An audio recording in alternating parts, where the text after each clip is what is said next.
சென்னையில் பணி செய்து கொண்டிருக்கும் அமெரிக்க துணை தூதர் ஜுடித் ரேவின் ஆப்பிரிக்க நாடுகளிலும் தென் அமெரிக்காவிலும் பாகிஸ்தானிலும் அமெரிக்காவிலும் பணி செய்து நீண்ட அனுபவம் பெற்று தற்பொழுது தமிழகத்தில் உள்ள அமெரிக்க துணை தூதரகத்தில் தலைவராக பணியாற்றுகிறார். தந்தி டிவியோடு இணைந்துள்ளார். அவரை தற்பொழுது வரவேற்போம். Consul General of the United States of America, Ms. Judith Raven, welcome. It's such a pleasure having you on our show. Barnakam Tanti TV viewers, the pleasure is equally mine to be here virtually.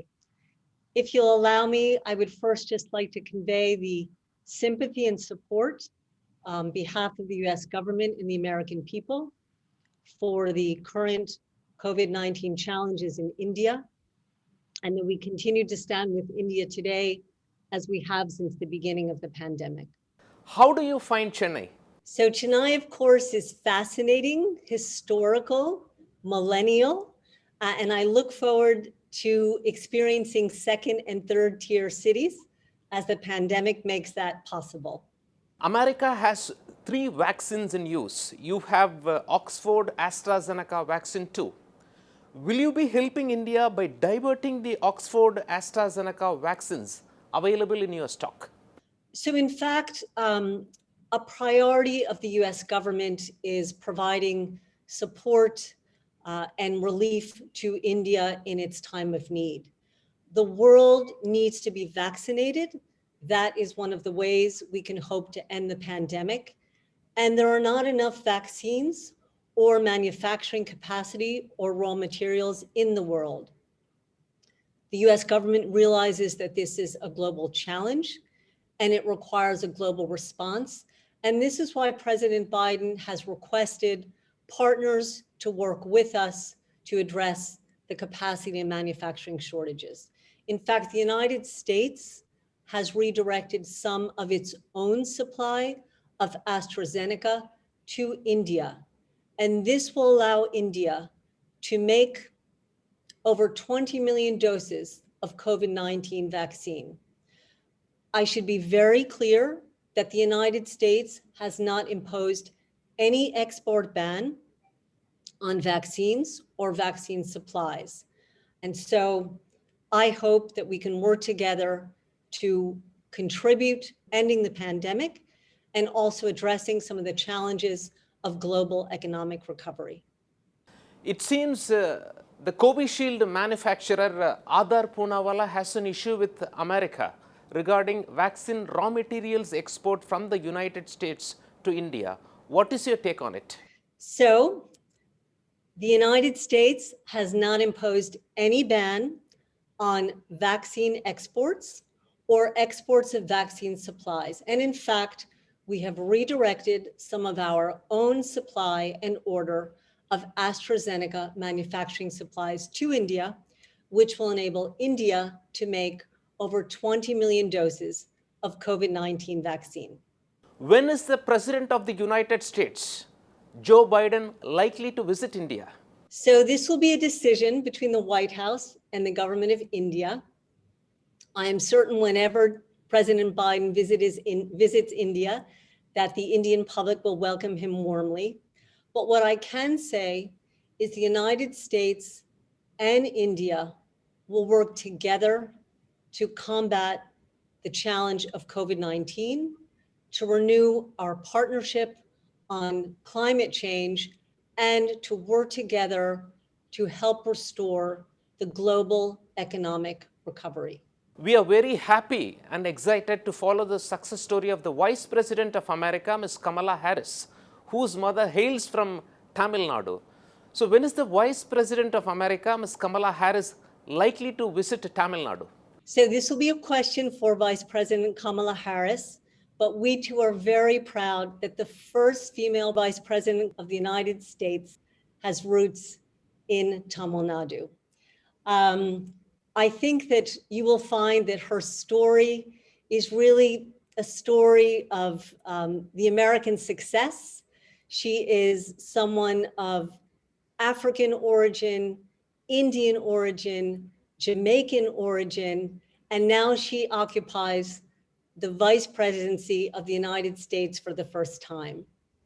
So we'll look forward to when that is possible, but I would like to hold up her story as emblematic of the success of the diaspora in the United States and as one of nearly 4 million Indian Americans who call the United States home and contribute to our communities and diversify and enrich the fabric of our society.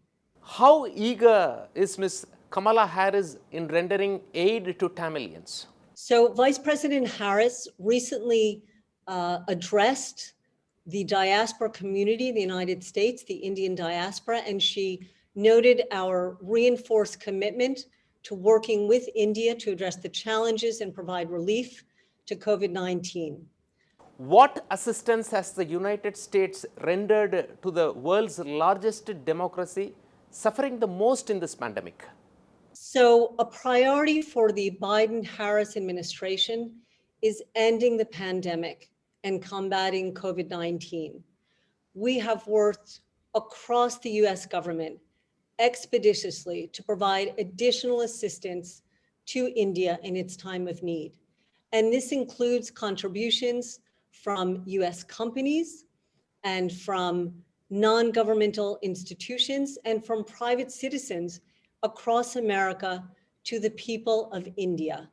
In fact, our contributions include from the US government, oxygen supplies to direct critical shortages in Indian hospitals, and pulse oximeters, N95 masks, and rapid tests, and this will help the frontline health workers in India. How will the United States render a helping hand to Tamil Nadu during this COVID pandemic? So I'll give a few examples. First of all, US companies have contributed generously and devoted a lot of donations to India so that it could address the recent surge in COVID-19 cases. There's also been citizen diplomacy. For instance, Chennai has a sister city relationship with San Antonio in Texas. And San Antonio contributed $10,000 to Chennai through the Rotary Club. This was in a video message of support and sympathy by San Antonio Mayor Ron Nierenberg to Sister City, from Sister City to Sister City, San Antonio to Chennai. And then recently, the US-India Strategic Partnership Forum also contributed. They contributed 486 oxygen concentrators to Tamil Nadu, and these were deployed to areas of greatest need, such as Erode and Coimbatore. What are your priorities working with Tamil Nadu Chief Minister M.K. Stalin and his new administration? So our diplomatic mission in Chennai has a long-standing relationship with the government of Tamil Nadu, and we hope to continue that collaboration with Chief Minister Stalin and the new government. Our people-to-people relationships are very, very strong. There's a very large Tamil diaspora in the United States, and of course, tens of thousands of US citizens who call South India home. There are robust partnerships in the educational sector between the United States and India, and US companies have contributed with their expertise through direct investment. They've contributed to economic growth in Tamil Nadu. They've also provided the introduction of critical industries here. And of course, their corporate social responsibility programs are another aspect of what they add to the economic sector in Tamil Nadu. Many Indian citizens are unable to travel to the United States due to the recent presidential proclamation. So when are these travelers expected to heave a sigh of relief? Thank you, Salim, for that question. You know, a key priority for the consulate is to facilitate legitimate travel to the United States in accordance with our laws and regulations. So on April 30th, the president put in place restrictions, and these restrictions are the following. So foreign nationals who are non-immigrants are restricted from travel to the United States if they've been in India for 14 days prior to their entry or intended entry. Now, it's important to understand that there are exceptions. They're called exceptions to the national interest, and that US citizens and lawful permanent residents are able to travel to the United States. The restrictions do not apply to them. For anyone interested in finding out more information as to whether they may qualify for a national interest exception and what it entails to make that request, I encourage you to check our website. Our consulates across Mission India are very active in fielding these inquiries and responding to those that come. Right now, we are unable to provide routine visa services and operations. However, at some point when that is possible, I cannot provide a date, but we will do so as expeditiously as possible, upholding health requirements to protect our patrons, our customers, our staff, and of course, adhering to whatever COVID-19 lockdowns may be in place. I would like to explain the way in which we will approach the prioritization of visa operations when we're able to do so. So the first category of priority will be those that are mission critical, followed by cases that involve humanitarian considerations, and those that touch on vital interests in the area of public health or US national interests, followed by students and exchange visitors and temporary employment visas. I know there are many students who are very eager to set up their appointments. So please follow our social media platforms very closely and often for any updates in that area. Your final words for Tanti TV viewers. Sure. So the US partnership with India is one that spans several decades, in fact, 7 decades. And it is broadening and deepening, and all of our collaboration across the government to stand with India in the recent challenges for COVID-19 are really just the latest chapter in that partnership.